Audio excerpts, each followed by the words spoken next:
07 a.m. Wala pa akong naririnig, wala pa akong, hindi naman namin pwedeng basta na lang upuan. So, tingnan na lang natin kung syempre pakikinggan din naman natin yung naman yung ifa-file nila. But as of today, again, 11:07, wala pa. Wala pa akong alam personally. I think sila din, wala. We listen and we respect the opinion of the president. Of course, he's coming from a different place po, no, as the executive. But we have to take note, the executive branch is different from the legislative branch. And we know naman from his statement, it's actually a plea.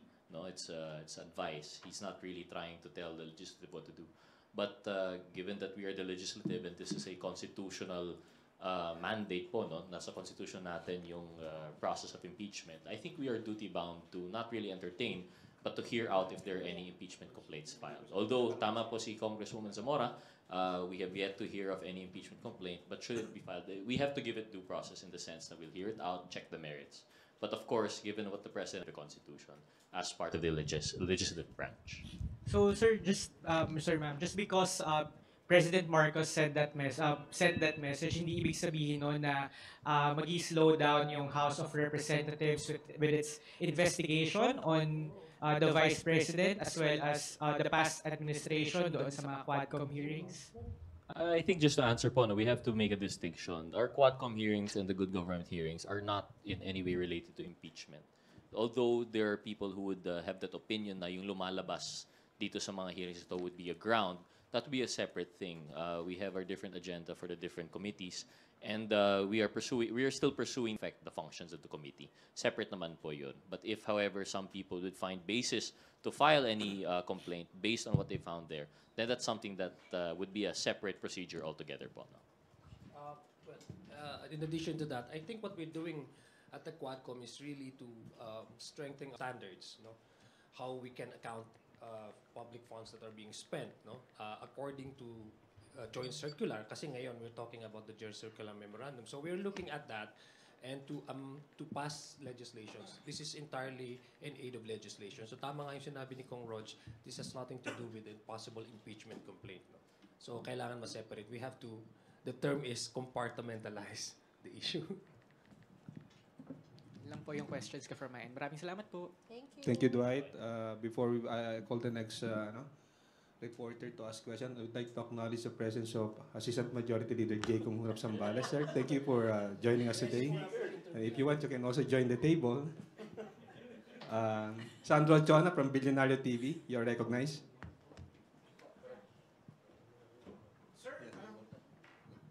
Good morning, sirs and ma'am.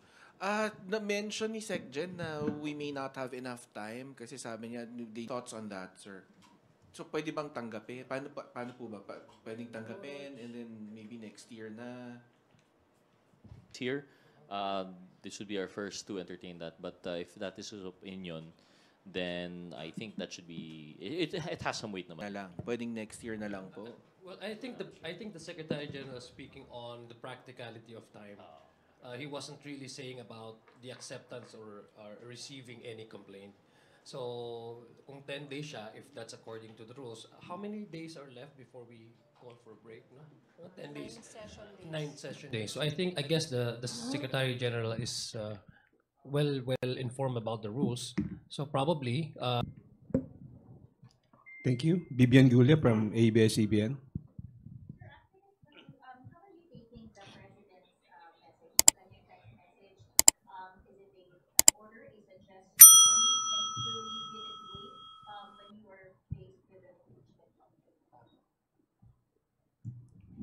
Wala akong natanggap na text eh. No, no, of course, we're going to put weight. Bibigyan namin naman kukonsidera namin yung message niya. Una sa lahat, again, 11-12 na, wala pa rin kaming, wala talaga. Sa totoo lang. And kayo naman, nandito kayo araw-araw, wala pa rin, malalaman nyo yan kung meron na. Pero wala pa kaming natatanggap. So, wala. I mean, yes, ginagalang namin and binibigyan naming respeto and syempre. Pero ang kagandahan naman po with the government now, it's very open lines of communication. We've experienced that po kami sa legislative. although our functions may not be executive, when we have comments, opinions, they're always open. The secretaries, the president, and all the way down the line, they're very open for communicating with us. And I think that's what's happening now in the same way. I wouldn't call it a suggestion. Perhaps it's an advice, given his wisdom of what he sees in the situation. So, po. But I really don't think that is an order po, no? Because that's a different jurisdiction naman ng powers natin. Thank you. Well, in addition to that, tama, re-echo yung statement po ng mga kasamahan ko dito. Of course, we would respect the position of the president and we value his guidance, no? Pero sabi nga, hindi yun directive, no? It's an appeal actually, if you look at it. If it's an appeal. So that speaks about, again, the character of the president respecting the independence of the legislative. Because if it's possible, not to entertain, possibly, no, not to entertain. Actually, the statement of the president was sedence respecting the independence of a co-equal branch. Thank you. Second question. Okay, go ahead, Bibian. You did mention na parang patuloy pa rin, tama ba, yung mga investigasyon ng Quadcom? I mean, separate yung investigations ng Quadcom and ng good government on the OVP confidential funds. But sa schedule this week, parang wala pa po ako nakitang schedule ng hearing this week, whereas in the past, parang every week may hearing. Well, it also depends kasi on the availability of our resource persons. So once we schedule the Quadcom, once we schedule the next committee persons, kasi of course kailangan mong pag magkukwad ka, maghihiring ka, kailangan lahat ng tatanungin mong tanong at yung dapat na tanunging tao ay nandoon. So yung scheduling naman is, I guess, wala pa, it's not official, but we're looking at possibly this within the week. No? Magkakaroon po ng continuation of the hearing ng Quad. Just to add lang po siguro, dahil lang po wala sa schedule doesn't mean hindi po tuloy. Like we mentioned, I think we're of the opinion, what we understand from what's happening sa Congress is that tuloy pa rin naman po yung ating mga hearings. It's just that as of now, although wala siya sa schedule, we have to take note under our rules, we have 3-day notice. So it could still happen. We have hearings from Mondays to Friday. So it could still be like either today or tomorrow you might receive the notice. But in addition to that, just what we've heard, I think one thing to also consider, although it's not a slowing down, it's Christmas season, mahirap na rin po, all of our congressmen also have to be in the district, they have to be hindi po tuloy. 25. Morning po.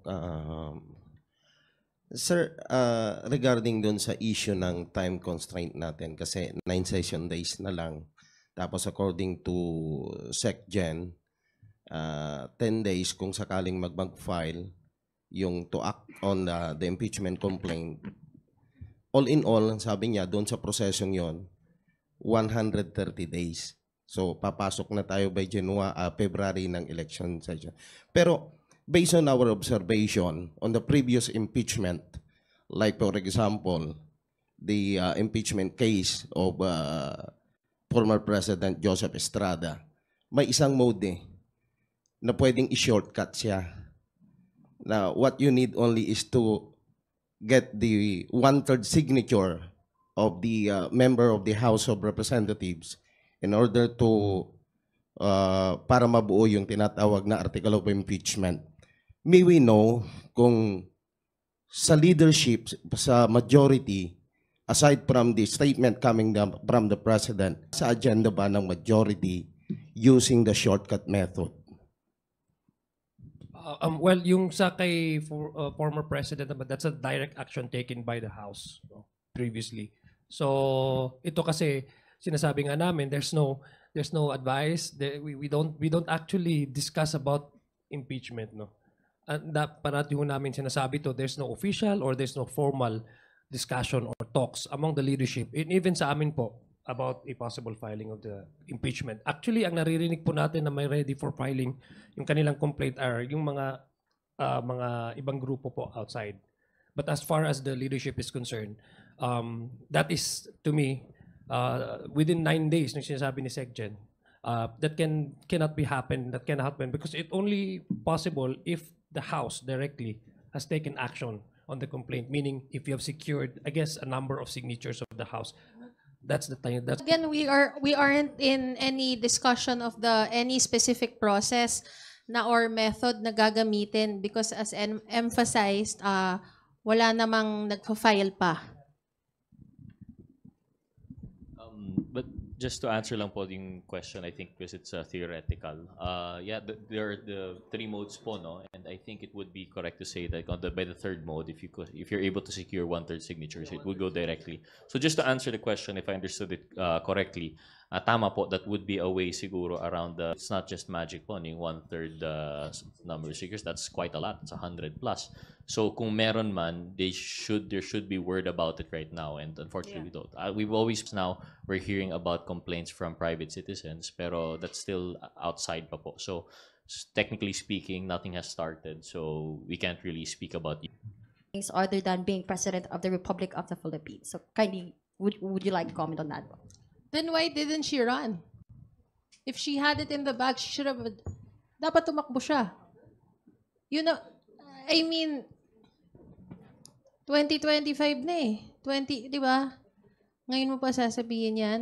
Di sana tumakbo siya. Tsaka yung presidency, dapat para sa kanya yun. Sorry. Kasi di ba, I mean, what was that statement for? Then she should have filed to be president, to run for president. But she didn't. She filed to run for vice president.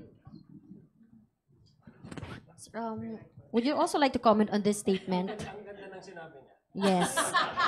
I think this is particularly for the House members. Wag nila ako i-gaslight into saying na ako ang dahilan ng kaguluhan na ito. Ang kaguluhan na ito ay nagsimula sa terrorism nila, sa harassment nila, sa threats nila sa mga personnel of the Office of the Vice President. I mean, particularly about the Good Government Committee hearing po.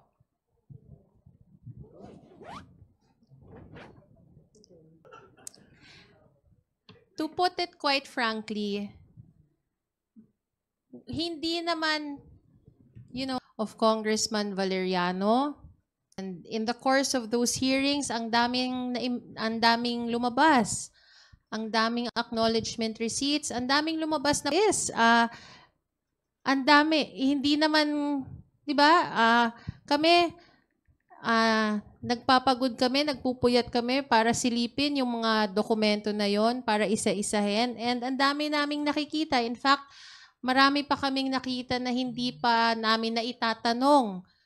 So, hindi siya terrorism on our part na we're terrorizing the OVP. Had they answered the questions from the very beginning, then sana tapos na sana yung mga hearings ngayon. Ang problema, they spent so much time not attending the hearings, and now that they are attending, di ba? So, kung sana nung umpisa pa lang, pumunta na sila, then sana tapos na, nasagot na sana nila. Yun lang. Uy, sumagot ka. Well, ganito kasi Maria, no? We're actually promote what we're trying to exercise here is the mandate. Is the mandate of this office. I mean, the mandate of the legislature. The only way for us to really find out is to hold these inquiries, no? And to hold anybody accountable. Yun lang man talaga yung pinaka gusto natin mangyari in aid of legislation. Tama po yung sinabi ni Kong Pami na we are not pinpointing directed to the office which he occupies right now, which the Vice President occupies right now. Hindi naman ho natin kasalanan yun, di ba? Sabi nga ni Pami Tadhana, nagkataon po naging Vice President siya. So number one, the issue is there. There are so many questions that up to now have not fully answered. There are so many questions and the manner by which these confidential funds were spent. There are questionable ARs to a point that there was a deliberate refusal to attend, to a point of sa palagay ho namin sa committee it's an attempt to that can rectify these wrongs. So ganun lang po. I think we should focus on the issue and not to dwell on and to promote transparency of TV5. I think the two quotes mentioned were interrelated in the sense na yung issue. She's answering the issue by bringing up politics, yung presidency. But I think what we have to note here is that this issue goes way back po, no? Before the Good Government Committee and before people were talking about dahil po ito ay in relation to the presidency, whether 2022 or 2028, we had questions na po. And this started with no other than yung sa budget hearings natin, which was the question is really how the budget was, although it had its corresponding slash in the budget, it's not sufficient po. And kaya nga po pumasok yung good government. So to answer the issue by saying po that this is related to man or if it's about the future presidency, we have to set it aside because what we're talking about here is yung accountability doon sa expenditure of the confidential funds. And it just goes to show, it goes back to that po, no? We've had this question during the budget, we've had it near the committee hearings, and we will continue to have it until we answer their questions during the budget. Baka tapos na po yung ating, we wouldn't have had to come to that committee hearing. So I think that's where we're coming from. This is a mandate constitution, power of the purse, together with oversight. Yun lang naman po yung inatupag po namin dito. Yan lang. Thank you. So medyo nakakapanibago kasi wala pa po sa calendar natin any good government or quad committee hearing. May effect po ba yung impact, I mean yung message ni PBBM with that? May ceasefire ba? Yung sa good government, we were supposed to meet Friday. I remember, ako yun, I actually called the chairman na nabanggit nga ng ating vice president na she was going to skip the NBI, yung patawag ng NBI, dahil kailangan niyang pumunta sa hearing. Actually, dapat nung Friday nag-hearing tayo. And then, for sure naman, within the day or tomorrow, maglalabas kami ng schedule. Kasi in the first place, we're not in war with anybody. We are not doing this against anybody. We are actually doing our job. There's a question of accountability. There's the issue on upholding transparency in government affairs. Ito po ay mandato ng legislatura. Ito po ay binigay ng Constitution na dapat, hindi lang mandato, it's an obligation and responsibility. So I don't see why some people look at this as something na giyera. So to me, hindi ho ceasefire. We just do our job. We'll continue to do our job. And wala po kaming ginigera sino man o kanino man. Well, again, in addition to that lang po siguro, Marian, no? Binanggit po earlier, it's related to an earlier question. And I think regardless po no, of ceasefire na sinasabi kung meron man, it's really a matter of consideration for the committee na baka po yung resource persons are still gathering, availability of the congressmen. We've seen as early as Friday last week, as according to Congresswoman Zamora, we were supposed to have a hearing. So tuloy-tuloy naman po talaga. It's just these considerations. But just parang sinasabi, it's an intentional move to cause harm of sorts and parang gera. Like have always been calling, we've always been saying earlier, let's set aside politics po. We're just doing our job here. We're talking about transparency and accountability. So dun lang naman po yung issue natin. Whether or not the scheduling has a problem, I think that's separate naman po. But I do believe from our understanding, tuloy pa rin po yung Quadcom and good government. Okay na, Ms. Marian? Thank you, Marian. Thank you. Melalis Moras from PTV4. Speaking of good government hearing lang po, can I just ask yung ano po yung naging basis dun sa pag-release ng release order kay Attorney Zulaika Lopez and moving forward?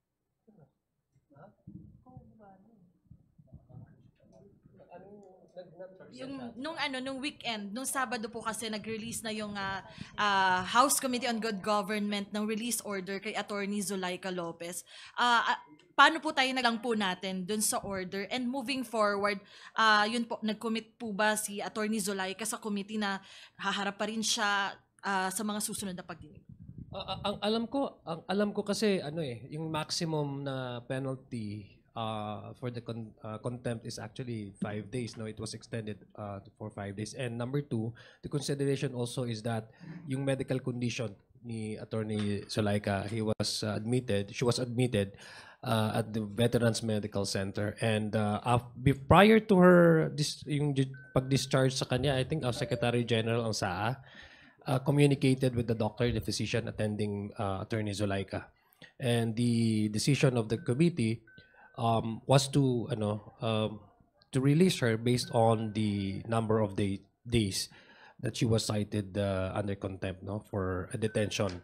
So yun po yung naging consideration. Remember, yung detention niya she was supposed to be transferred to correctional, but due to medical issues, the committee decided to allow her to be admitted at the Veterans Medical Center. But sinabi naman po niya, I guess yung sa sulat niya, sinabi niya she will cooperate should the committee continue on hearing the case of the OVP, DepEd. OVP ba? And DepEd confidential funds. Nag-assure naman siya na she'll be attending the next committee hearings. Opo. So next hearing, Kong Zia, expected natin na harap si Attorney Zuleika Lopez as well as yung apat na naka-firm. Yes, if there's no medical problem or immediate medical attention that she might need, I guess there's no reason for her not to attend. Sorry, baka lang po may info din kayo. Si Mark Taguba po ay pinayagan na ng Bureau of Corrections na manatili nga dito sa House. Ano po yung magiging process doon if we have info? Hanggang kailan po kaya dito siya dito mag-stay? And ano po ba yung process pagka convicted yung nasa mas mahigpit po ba yung security? Kung meron lang po tayong info about it. Merong request for transfer. Yeah. Yes. Si Mark Taguba kasi during our last hearing, ito si George can also say something about the request. Si Mark Taguba kasi he's been receiving death threats, no? So he requested committee hearing that it would be, I guess, safer kasi yung pag-transport kasi ng mga resource persons requested, and then pumayag naman po sila kasi it also happened to other resource persons. So it would be more convenient and easier for us to request these resource persons anytime that should their attendance or their presence are needed, no? In the Quadcom. So yun lang po yung nag-request. Hearing po yung Alam ko until such time that the committee will file its committee report, determination of the Quadcom, and that's the time that Mark Taguba will also have to return back to where he is imprisoned. No? Thank you po. Hello. Morning, Kongs. I'm Chino from GMA7. I'd just like to ask, while it's clear that yung work of the Quadcom and the other committees on investigating the alleged irregularities may or may not lead to safeguard against someone that might actually stymie the impeachment process by filing a defective complaint. May mga ganun ba kayong pag-uusap na, somebody just file a defective complaint and then it'll be barred for, I think, a year, pagkatapos ton, diba? So, is there safeguards or are there talks about that? Sorry, sir, I won't be able to talk about safeguard. Well, for one, I don't think it's been discussed. If there have been discussions on safeguards regarding that issue, probably beyond our circles. Kami po, we're just members here. But from a pending complaint for impeachment, in either of the three modes, I think if it is defective, the third mode would be eliminated right away because I don't think 1/3 of the House would vote on that and promote that. But for a defective impeachment complaint to have been filed and to be endorsed by a congressman or congresswoman in either of the that defective complaint, I think these two would still have to go through the Justice Committee, and I think that's where they would thresh out the defective complaint. But whether that would trigger the 1-year ban under the Constitution, I'm not too familiar. But I think that's the safeguard in the rules, is that it would be... Sirs, ma'am.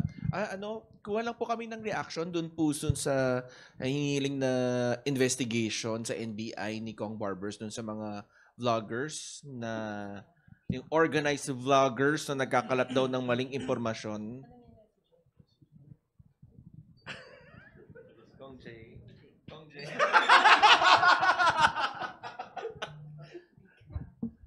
Just to start lang po siguro, I think we all here in the House, I can't speak for them, but I think we would be in support po of the call ni witness po kung anong nangyayari with these vloggers, and I think he also made mention of yung mga troll farms, and it seems to be a concerted effort po talaga. While freedom of speech is protected right under our Constitution, it has to be tempered rin po with responsible practice and use, and in fact, it is penalized under libel or slander. Well, libel mostly in relation to printed and published media. There is that safeguard. So I think what Chairman Barbers is asking for isn't anything new. It's just that he is asking for assistance given the Congress and social media. You have questions of jurisdiction. You have questions of cyberspace. The issue of anonymity.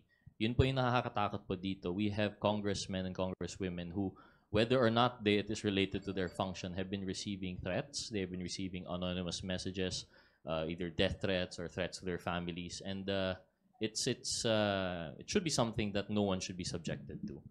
Free speech is one thing, but to rely on character assassination is a totally different issue. And I think Chairman Barbas was just speaking up for and we are hoping that the DOJ would help us. Kasi po, if it is proven talaga that these sophisticated schemes are being employed to really target congressmen, congresswomen, not for their personal gain, but for that political purpose, then it must be something that should be acted on po talaga. Opinions and position Kasi that's what democracy is all about. We have to enjoy, we have to celebrate the diverse opinions, yung diversity, because that's actually is fuel to keep democracy running. But unfortunately, in this kind of online landscape, we've seen troll farms, we've seen bloggers, hindi ko naman nila lahat, who are up for grabs. Sometimes they're being used by political propaganda to malign, discredit a certain perceived. It counters the very foundation of democracy, because how can you have a populace with informed decision kung ang binibigay mo sa kanila ay puro mali, fake, and disinformation? I guess this is a call for every one of us that in order for us to maintain a healthy communication space for everyone, dapat natin din magkaroon ng safeguards na hindi mahaluan ito ng propaganda, peking propaganda. Agree on facts. Unfortunately, naging subjective ang facts ngayon. Dahil dun yung karamihan po sa mga trolls, mga troll farms, dinidistort nila yung facts. So I guess that yun ang intention ni Congressman Chairman Barbers, that we can disagree, but at least let's agree on facts. Yung magandang spasyo sa pakikipagtalakayan sa publiko.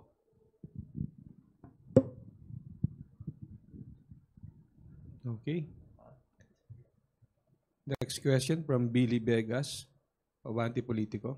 Mabulo ko lang po, meron pong sinabi si VP Sara. Sabi po niya, mas sure pa daw na dadalo siya doon sa hearing ng good government kaysa doon sa patawag ng NBI. Reaction lang. We look forward to it. I think, if you remember, meron po tayo sanang good government BI subpoena set on the same date. Because at the time that the cancellation, we found out po that the VP was using the Good Government Committee as a reason po not to attend. Na this would be the first, and bago pa lang yung issue of NBI, it might concern national security. In layman's terms, nag-giveaway po yung committee. Ngunit hindi po nag-attend yung ating Vice President. So, again, we see it now. There's the commitment at least to attend good government, but she is giving the condition na baka hindi po sa NBI. I don't understand po siguro, di ko po naiintindihan siguro kung bakit it would be. I hope that if there's anything, I hope yun po yung gawin po niya. Thank you. Okay, last question. Hingi lang po sana ng reaction doon sa sinabi ng some political analysts that the president will be seen as a weak leader if the impeachment for if VP Sara will not be subjected to impeachment po.